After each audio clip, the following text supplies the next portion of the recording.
They were laughing. I could hear it clearly, even over the music. And deep down, I knew they were laughing at me.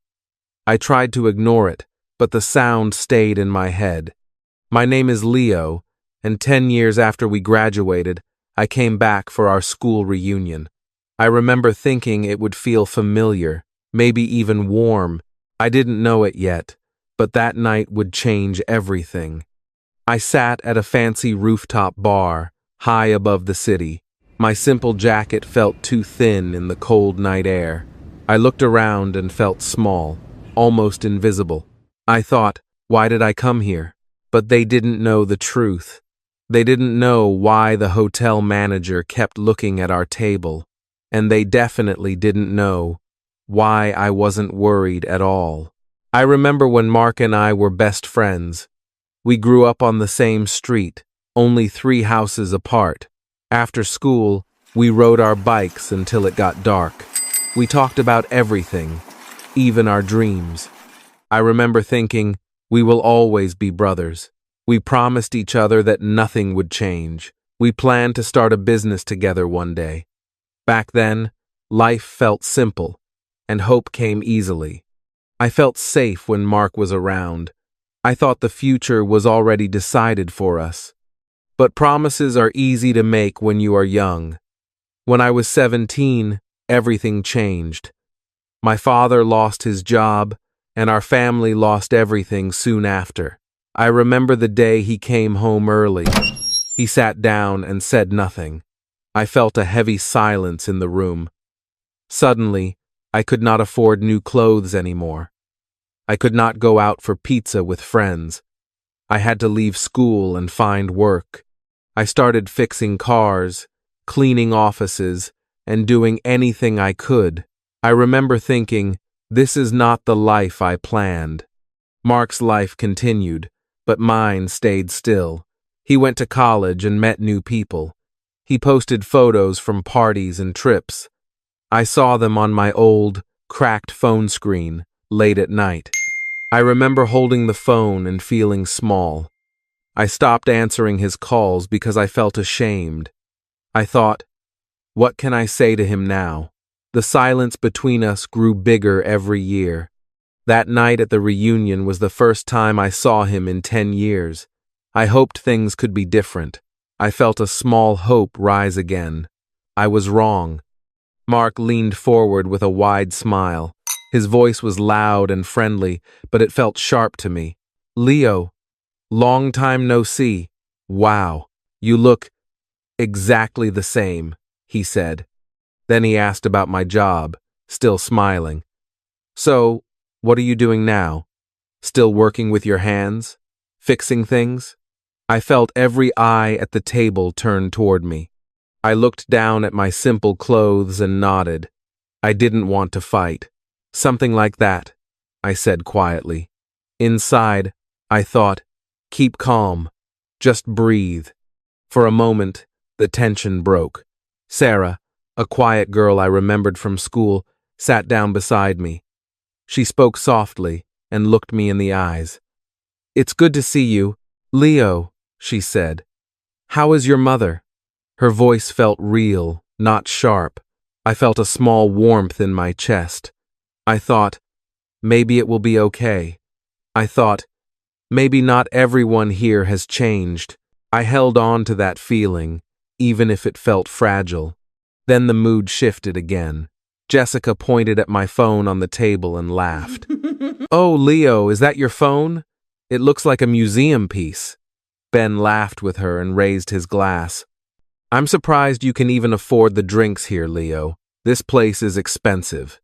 They were making fun of me, and they didn't even hide it. Jessica laughed too, but her eyes quickly looked away. For a second, she seemed uncomfortable. Each word felt like a small stone hitting my chest. I thought, don't react. Mark joined in again, this time with a calm voice. He was always good at saving money, he said. Remember that school science fair? He smiled like it was a joke.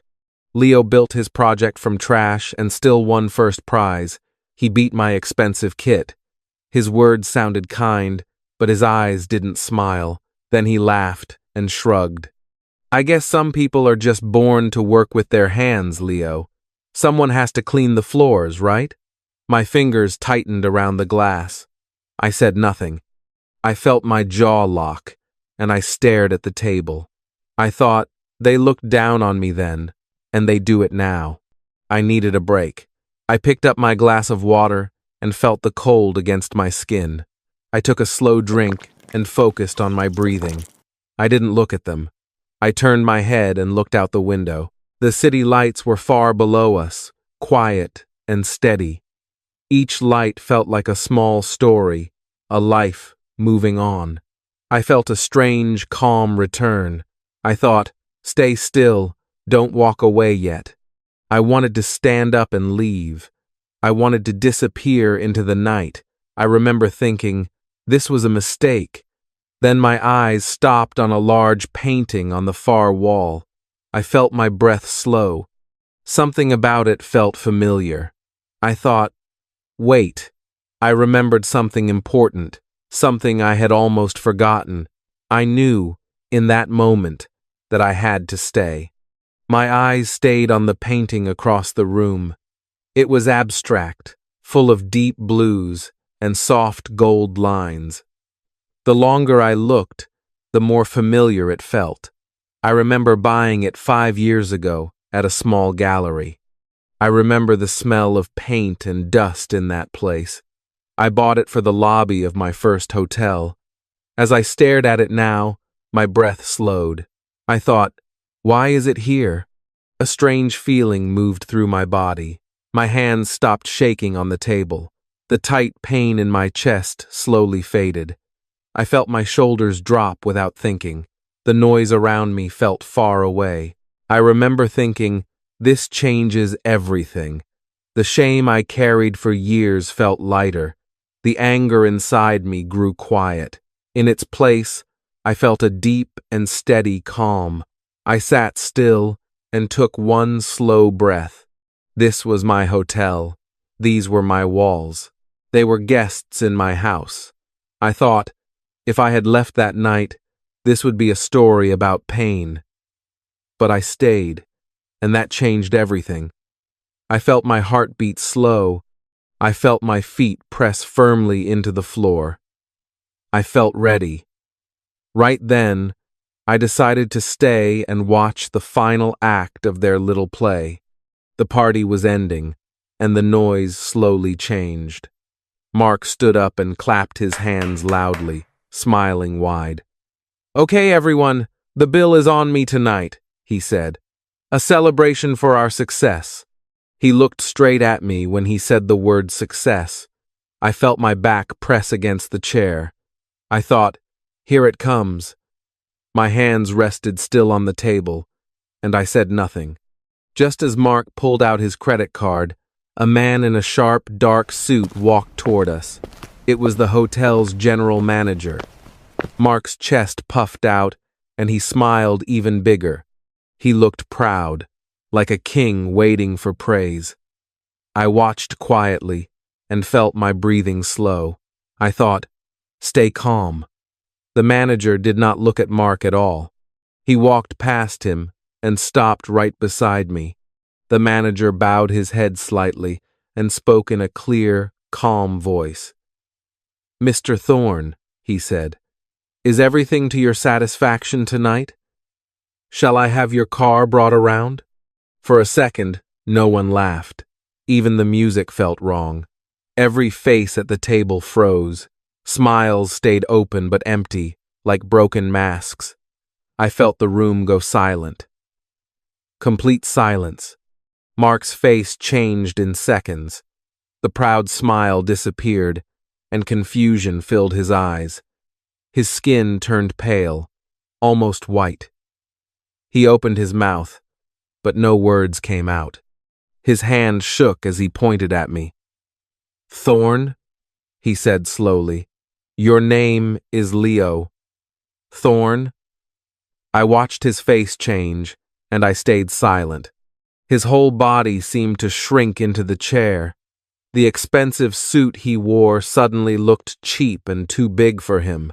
He leaned back and stared at the table, His credit card lay there, useless and ignored. He did not look at me again. I saw his shoulders drop and his breath became short. I thought, this is the moment he feared. The hero of the night had become a fool in just a few seconds. I didn't say a word. I didn't need to explain anything. I simply gave a small nod to the manager and spoke calmly. Yes, please, thank you. My voice felt steady, even to my own ears. No one at the table spoke after that. Some people looked down at their glasses. Others suddenly found something interesting on their phones. No one met my eyes, and the silence felt heavier than any words. I stood up slowly and straightened my simple jacket. The fabric felt rough under my fingers. I walked away from the table without saying a word. I didn't look back at their shocked faces. I remember thinking, this is over. The noise of the party faded behind me. Each step felt lighter than the one before. I thought, keep walking, don't stop. The laughter, the music, the whispers, all of it felt a million miles away. I stepped into the private elevator, and the doors closed softly. The sound cut the room in half. The ride down was silent, and I could hear my own breathing. My shoulders slowly relaxed. I remember thinking, it's finally quiet. When the doors opened in the lobby, I paused for a moment. I took a deep breath, and the air felt clean and cool. I felt free in a way I never had before. The weight I carried for so many years was gone. It didn't disappear in anger or revenge. It faded in quiet truth, and I walked forward without looking back. It has been a year since that reunion night. I never heard from Mark or the others again. Life became quieter, and time moved in a softer way. I remember thinking, this is a new chapter. I sold that big hotel because it held too many old memories. I didn't feel sad about it. I felt ready to let it go. After that, I chose a different path. I started investing in small businesses, helping young people with big dreams. They reminded me of the boy I used to be. Then I opened a small, quiet bookstore in my old neighborhood. It didn't make much money, and some months were slow. I worked more hours than before, and some days the shop felt almost empty. Still, I remember thinking, this work feels honest. It made me happy in a simple way. One afternoon, a woman with a kind smile walked into my bookstore. It was Sarah. She bought a book for her son and looked around the shelves.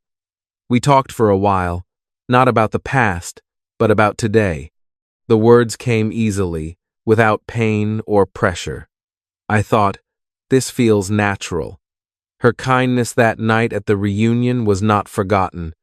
It reminded me that true connections are quiet, not loud. Sometimes, I stand behind the counter and watch people read. My life is simpler now, with fewer comforts and fewer shortcuts. I don't rush anymore.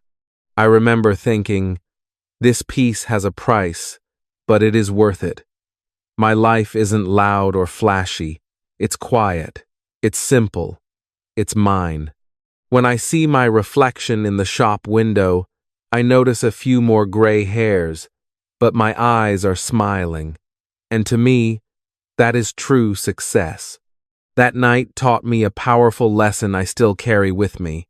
I learned that some people only see what they want to see. They judge you by your clothes, your phone, or your job title. I remember thinking, they never asked who I really was. I also understood that silence can be stronger than any answer. True success is not about being loud or showing off. It is about building your value quietly, step by step. Your worth does not depend on their opinion, and it never did. Leo's story feels personal because, in a world shaped by social media, judgment is everywhere. You are seen before you are known. People may look at your clothes, your phone, or your job and decide your value in seconds. You may have your own mark. It can be a person, a memory, or even a quiet voice in your head. That voice may say you are not enough. This story reminds you that, like Mark that night, some people judge fast and listen slow. There is also a lesson in how Leo responded. He did not argue. He did not try to prove anything with words. He focused on his path and kept moving forward. You can do the same. When criticism comes, invest your energy in progress, not in noise. Your work, over time, will speak for you. This is a calmer and stronger response. You can also think about what being rich really means to you. Mark believed it was about showing off. Leo learned it was about peace and purpose. For you, a rich life may mean time, freedom, or quiet happiness.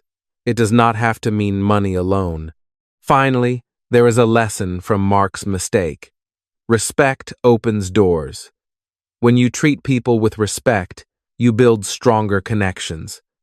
You never know who someone is or who they may become. Quiet confidence, kindness, and respect will always take you further. Before we end, I want to ask you something. Have you ever felt underestimated in your life? Even just once? I remember that feeling, and I know how heavy it can be. You don't need to share your whole story here. Just write a simple yes in the comments if you understand Leo's feeling, so we can remind each other that we are not alone. If this story touched your heart, please give it a like to help it reach more people. And if you want more stories like this, subscribe to Peak English Stories for a new story every week. Thank you for listening. Believe in your journey and take care.